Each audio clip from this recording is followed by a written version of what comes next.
Na, okay na boss. Oh. Sa amin, okay sa amin. Okay, kahit sa amin.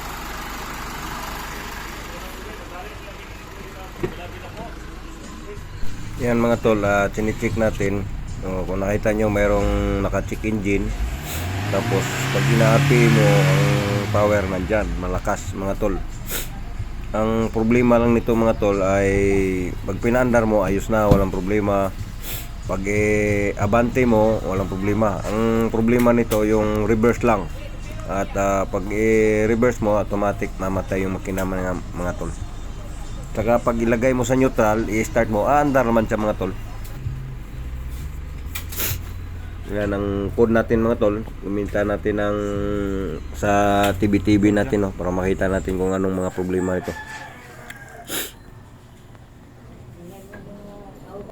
Yung error niya mga tol, yan ang nakita mo. Short siya ng 5 volts. Yan ang hanapin natin mga tol. Hindi naman ako magaling na electrician, pero yung mga sakit kasi ng wire nito, dinugtungan ng sa unang gumawa, dinugtong nila, tsaka nire-review na lang namin na tinitingnan, tsaka lagyan ng swing cable yung kadugtong kasi naputol yung mga wire. May una na kasing gumagawa nito, pero sa atin pinasa. Ngayon hindi naman tayo magaling na electrician dahil hindi ako ma-electrician mga tol, mechanical ako, pero may konti lang akong experience sa mga electrical system. Kaya ginagawa ko lang, nire-review ko lang, tsaka pinalitan ng swing cable yung naputol. Papakita ko sa inyo mga tol anong ginawa namin para ma-solve natin yung problema na unit. Dahil pag pag gagamitin mo to, puro abante lang, walang problema. Aabot ka doon sa pupuntahan mo kahit malayo. Huwag mo lang gamitin yung atras, kasi pag ina-atras mo, galing ka nang nag-park, mamatay siya yung makina mga tol. Pag i-revolution niya, kung nakita nyo, may power naman, ayos yung makina, wala siyang low power, malakas ang hatak. Yung pag-reverse lang niya, yun lang problema. Short siya ng 5 volts. Kung nakita nyo sa scanner natin, yun talagang problema niya. Kaya yan, kung nakita nyo, dinugtong-dugtong namin yung mga wire, nire-review namin yung sa kinagat ng daga. Kaya nilagyan namin ng swing cable para maayos. Tingnan yung electrical, yung kuryente yung dumadaloy, maayos naman. Nirectify lang namin mga tol sa pati papunta doon sa galing sa ECU papunta doon sa mga injector, map sensor, yon. Tiningnan namin yung mga electrical system yung mga tol. Malaki. Dahil pagka habang umaandar, ginagalaw mo, mamatay yung makina kahit hindi ka na naka-reverse. Kaya ang ginawa namin, binaklak namin yung electrical system. Tiningnan namin yung mga kontak niya nga posibilidad na nagkaroon siya ng short circuit, kaya mamatay yung makina mga tol. Tingnan nyo lang mga tol hanggang sa katapusan ng video natin. Check natin yung wire. Yan o. Kinagat ng RET.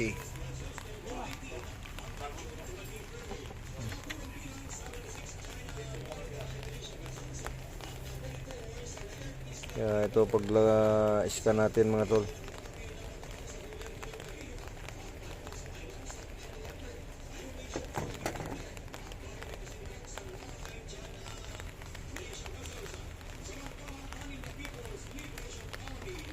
Ano?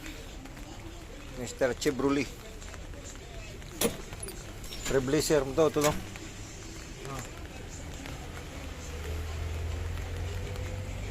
Yun, update ko kayo maya mga tol pag ma-plaster na natin to. Kasi dinugtong pa sa body natin. Video muna tayo.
Pare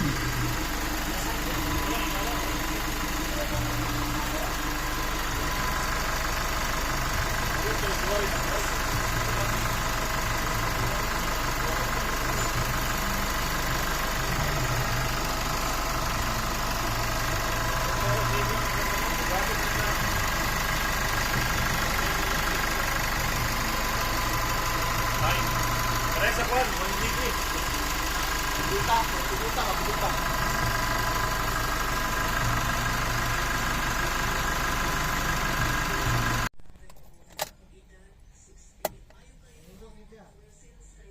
Yun lang.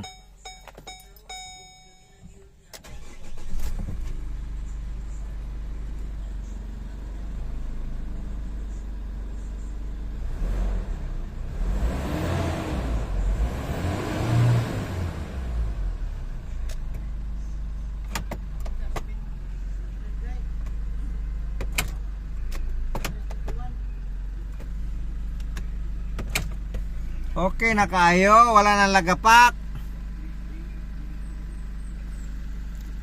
Ay, yun lang pala.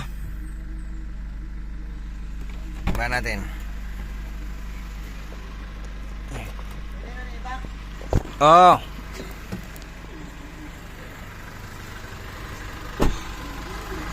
Yan tol, buo na mga tol. Oh. Yan, tinalian natin yung kinagat ng yan. Solve na.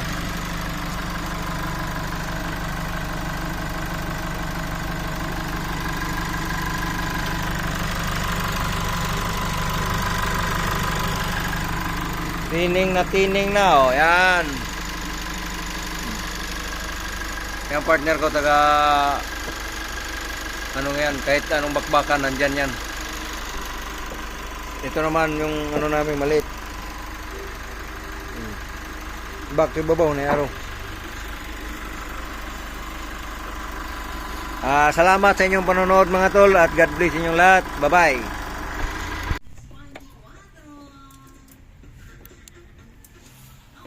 Yan mga tol, oh. Ito bagong niretip na lang namin to. Yan, pinalitan ng bagong tip dahil kinagat ng daga. Yan. Ano? Ito naman ang banata naman namin dito. Ito partner ko si Boss G's. Yan. Yan ang ano natin. Hindi natin pinapakita kung paano natin na dinugtong. Dami naman, dali naman yan mga tol. Dahil ilang wire lang na isa injector, dalawa lang eh. Kumbaga dali lang ikabit yung mga wire na naputol.